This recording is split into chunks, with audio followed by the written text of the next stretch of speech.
The problem is politicians, and especially parents, have this misguided perception that we need to protect our children from these dark places online. But here's the unfortunate reality, and if any parents are listening to this, you should really be listening to what I'm about to say right now. The reality is that predators don't hide in dark areas of the internet. In real life, where are they? They are approaching these children at malls, playgrounds.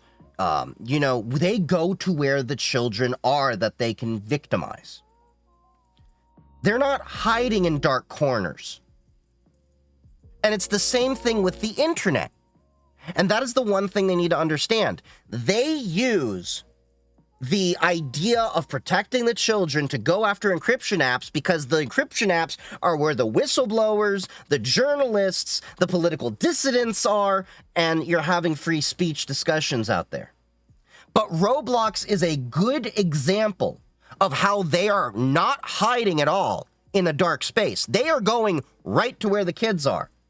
To the point, I'm in my 30s. I've never played Roblox. I've seen my niece played it, and I thought it was cute watching her play, but I have no interest playing that game. Most adults have no interest in playing that game because we have the understanding of it is a kid's game. If you do play the game and you have a different perspective on that, please let me know.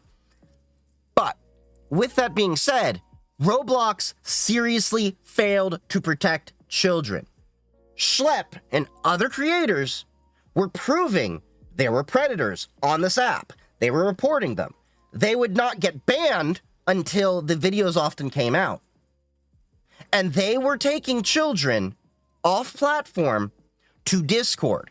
Again, not an encrypted app. Discord has access to the messages and everything. And my understanding is Discord at least does a better job to patrol and report and enforce the rules around that compared to Roblox. Correct me if I'm wrong there.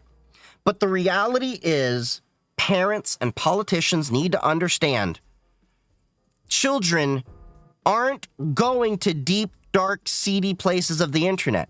A lot of the things that we had traumatized as kids, as a millennial, when we had, I'm going to traumatize some people with these mentions, the Pain Olympics, blue waffles. That was all on the open internet. We didn't have to go to any secret part of the internet. And a lot of people have this misguided fear of the dark. It's something that's ingrained into us as humans. We're afraid of the dark. We're afraid of the unknown because we don't know what is there. And it's the same thing with the idea of dark net. You have creators here on TikTok, on YouTube, giving you boogeyman stories of BS that doesn't really happen because they're preying on the ignorance and naivete of people thinking the darknet is as scary as they think it is. But in reality, the clearnet is far more scary than darknet. I have been on darknet in some forums, and a lot of those people there are honestly using it because that is one of the few places they can have proper free speech because they are in countries that are very repressive.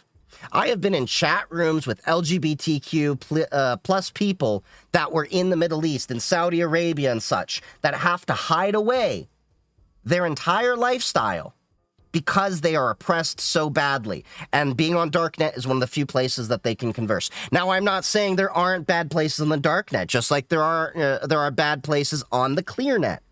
But the reality is predators are on open platforms. Just like they are found at parks, malls, playgrounds, and wherever other children are. They are found on Roblox. They are found on Discord. They are going to where they can prey upon these innocent children. And the only way to fix that is by policing these platforms better. By going after encrypted spaces, that's not really going to do much. The average kid doesn't care about those spaces. That's my soapbox moment. Okay?